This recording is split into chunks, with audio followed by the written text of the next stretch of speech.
Hello everyone, आज की class में मैं टॉपिक करवाने जा रही हूँ एसिड बेसिस एंड सॉल्ट। ये 10th क्लास की साइंस का टॉपिक है और ये टॉपिक जो ईटीटी कैडर की प्रेपरेशन कर रहे हैं उनके लिए भी इम्पॉर्टेंट है। केमिस्ट्री का टॉपिक है ये। एसिड्स क्या होते हैं जिनका टेस्ट क्या होता है? These are sour in taste, जिनका टेस्ट खट्टा होता है। They burn blue they turn blue litmus to red, ये ब्लू लिटमस से रेड लिटमस में कन्वर्ट हो जाते हैं जो एसिड होते हैं।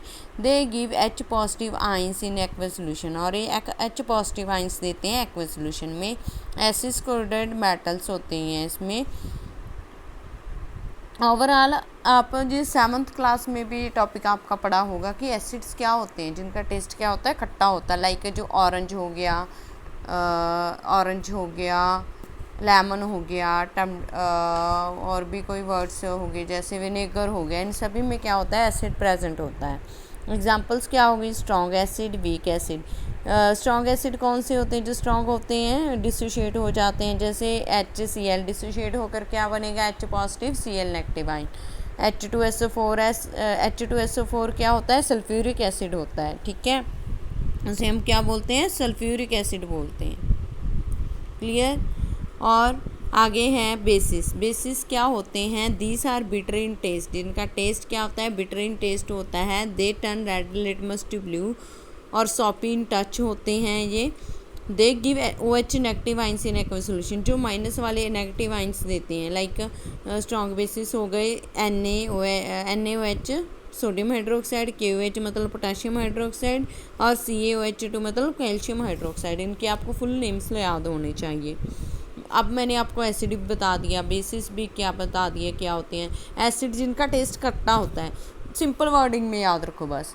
जो एसिड होते हैं जिनका टेस्ट खट्टा हो गया, जो ब्लू लिटमस को रेड लिटमस में करना, ओवरऑल बस। और जो उनकी एग्जांपल्स बता देनी है HCl H2O4। अगर आपको पूछ ले डेली लाइफ वाली एग्जांपल्स कौन कौन सी हैं, जैसे विनेगर हो गया, कर्ड हो गया, कर्ड का टेस्ट खट्टा होता है। जो सौर मिल्क होता है उसका टेस्ट भी खट्टा होता है। गर्मियों में तो ज़्यादा मिल्क खट्टा होता ही रहता है ना। नेक्स्ट है एल्कली, दीज आर बेसिस। और जो बेसिस होती हैं, अगर आपसे बेसिस के एग्जांपल पूछे जाए, इसके 2 एग्जांपल्स हैं, washing soda and baking soda.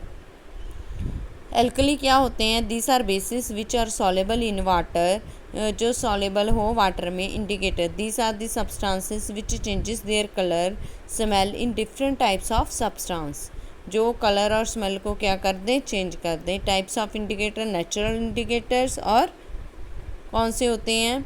Natural indicator, जो हमें कुदरत से मिलते हैं। ठीक है, इनमें लिटमस आ गया, टर्मरिक आ गया, टर्मरिक मतलब हल्दी आ गया ना। जो एसिड होते हैं, ठीक है, अगर टर्मिक है उसमें एसिडिटी चेक करनी है तो उसका कलर येलो ही रहेगा। अगर हम उसमें बेस ऐड कर देंगे उसका कलर क्या हो जाएगा? रेड हो जाएगा। फॉर एग्जांपल जैसे आप वाइट क्लॉथ है उसमें ना हल्दी का दाग लग जाए तो वो जाता नहीं, और उसके ऊपर आप बेस अप्लाई कर दो। जो कपड़े धोने वाला साबुन होता है ना, सर्फ होती है, उसमें बेस होता है। ठीक है, उसमें बेस की प्रेजेंस की वजह से जब आप उस कपड़े पर गिल्ला करते हो फिर साबुन लगाते हो तो उसका कलर क्या होना शुरू हो जाता है? ऑरेंज से रेड बनना शुरू हो जाता है, बट वो कलर नहीं जाता। ठीक है, क्योंकि उसमें बेस प्रेजेंट होता है। नेक्स्ट है सिंथेटिक फाइबर्स, केमिकल सब्सटेंसेस मतलब methyl orange, phenol phenolphthaleins, these are called indicators. Indicators क्या होते हैं? जिसे हम किसी चीज़ में मिक्स करते हैं। नेक्स्ट है ऑल्फैक्टरी इंडिकेटर्स, जिनका डिफरेंट कलर हो एसिड एंड बेस में। For example vanilla essence kitchen में यूज़ किया जाता है। और जो क्लोव ऑयल मतलब लौंग का तेल होता है, ठीक है, वो एसिड में क्या हो जाता है? इंक्रीज़ हो जाता है। बेस में क्या हो जाता है? डिक्रीज़ हो जाता है। अगर हम क्लोव ऑयल में एसिड में डालेंगे तो इंक्रीज़ हो जाएगा, अगर बेस में डालेंगे तो डिक्रीज़ हो जाएगा। नेक्स्ट है केमिकल प्रॉपर्टी, दोनों के डिफरेंस कर लेते हैं। जो एसिड होते हैं, एसिड में हम मेटल डालेंगे तो हमें क्या मिलेगा? Salt plus hydrogen. और बेसिस है, बेसिस में मेटल डालेंगे तो क्या मिलेगा? Salt plus hydrogen. HCl plus zinc मतलब ZnCl2 प्लस H2। और बेसिस के केस में सेम रिएक्शन। अगर हम H2 गैस का टेस्ट कैसे करेंगे? H2 release can be tested by burning candle near gas bubbles it burst with pop sound, जिसमें पॉप साउंड आ जाए, ये H2 का क्या हो गया? टेस्ट हो गया। और आगे है रिएक्शन ऑफ मेटल कार्बोनेट की रिएक्शन हो गई, हाइड्रोजन कार्बोनेट की रिएक्शन होगी। मतलब एसिड माने हम एसिड में क्या होता है, एसिड प्लस मेटल कार्बोनेट, जैसे लाइक सॉल्ट प्लस एक रिएक्टेंट होते हैं, प्रोडक्ट होते हैं। रिएक्टेंट्स क्या होते हैं, जो लेफ्ट हैंड साइड वाले होते हैं रिएक्टेंट, राइट हैंड साइड वाले प्रोडक्ट हो। सिंपल मायने में याद रखो, जो एरो के बाद वाला साइन है, मतलब टेल के बाद वाला साइन है, वो प्रोडक्ट होगा। टेल से पहले वाला साइन क्या होगा, रिएक्टेंट होगा। क्लियर। नेक्स्ट है basis. Basis do not react with the metal carbonates and metal hydrogen carbonate. React नहीं करेगा मेटल कार्बोनेट के साथ और मेटल हाइड्रोजन कार्बोनेट के साथ। टेस्टिंग ऑफ CO2 कैसे टेस्ट करेंगे, CO2 CaOH2 प्लस CO2, तो क्या मिलेगा, CaCO3 प्लस वाटर। अब रिएक्शन हमने बतानी है acid basis with each other के बारे में बतानी है। इसका मतलब एसिड में जब बेस ऐड करेंगे तो क्या मिलेगा, सॉल्ट प्लस वाटर। और अगर हम HCl में NaOH, HCl क्या है, एसिड है, NaOH क्या है, बेस है, तो हमें क्या मिलेगा, नमक प्लस वाटर। अगर आपसे पूछा जाए जो कॉमन साल्ट होता है उसका नेम क्या होता है, NaCl। नेक्स्ट है neutralisation reaction. When an acid and base react to form water and salt is called neutralisation reaction.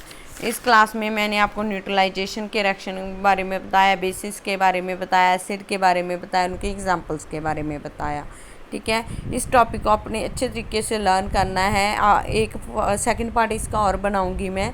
और जो प्रीवियस वीडियो थी उसमें मैंने 7th क्लास का टॉपिक लिया था, एसिड बेसिस एंड सॉल्ट। और जिसने बेसिक से तैयारी करनी है तो वो पिछले मेरी जो वीडियोस हैं उन्हें देख सकता है। ये वैसे 10th क्लास का टॉपिक है, ये 7th क्लास में भी है, 10th क्लास में, 10th में ज़्यादा एक्सप्लेन किया हुआ है। ओके, अगर आपको मेरी वीडियो अच्छी लगी तो मेरे चैनल को लाइक करो, शेयर करो, कमेंट करो, ठीक है, और सब्सक्राइब करो। Okay, goodbye students.